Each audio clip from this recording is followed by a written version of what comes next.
speed at which you negotiate new challenges is completely inconsequential to who you are or your value as a person. You are allowed fall down as many times as it takes for you to stand back up again. And this is a really good thing.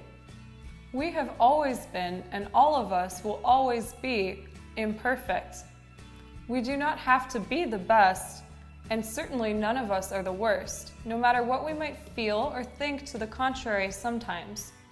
We are simply imperfect. You, like every single one of us, are just somewhere in the middle. So don't be too hard on yourself, and don't expect perfection from yourself or from other people. Allow yourself to make mistakes and to learn from your mistakes, and understanding that there are different struggles and different challenges with every stage of life.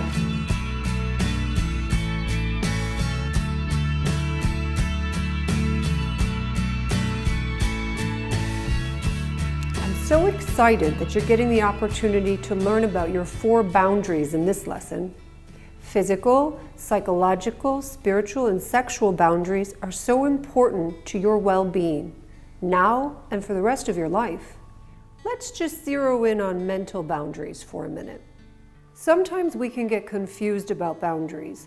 We can think because I'm saying no, or because I'm setting a limit, or because I'm saying this isn't okay for me, that means that I'm saying to the other person, you don't matter to me, or I don't care about you.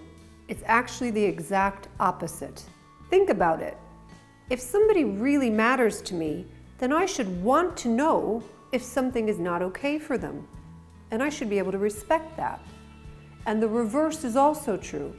If I really matter to someone, then I need to know that they're able to understand if something is not okay for me.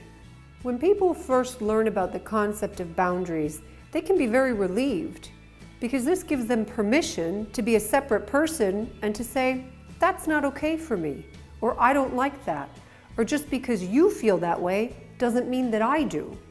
But then, of course, what we also learn when talking about boundaries is that sometimes we can be crossing someone else's boundaries and not even realize it. Here's one last point to think about. We can also cross our own boundaries. On page 50, there's a list of ways in which we can cross our own boundaries. If we're going to be respectful of other people, we have to at least be as equally respectful of ourselves. One example of this is when we ruminate, and we all do.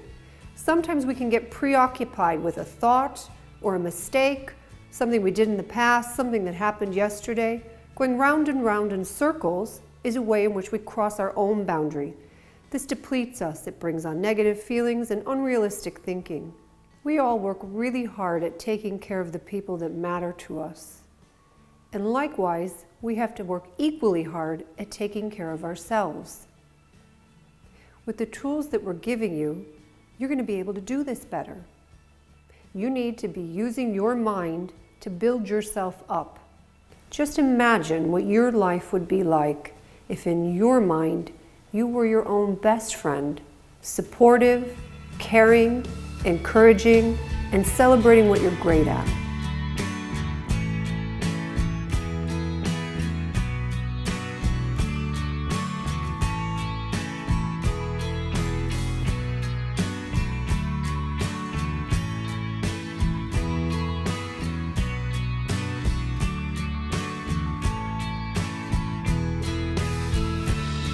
Ha ha ha!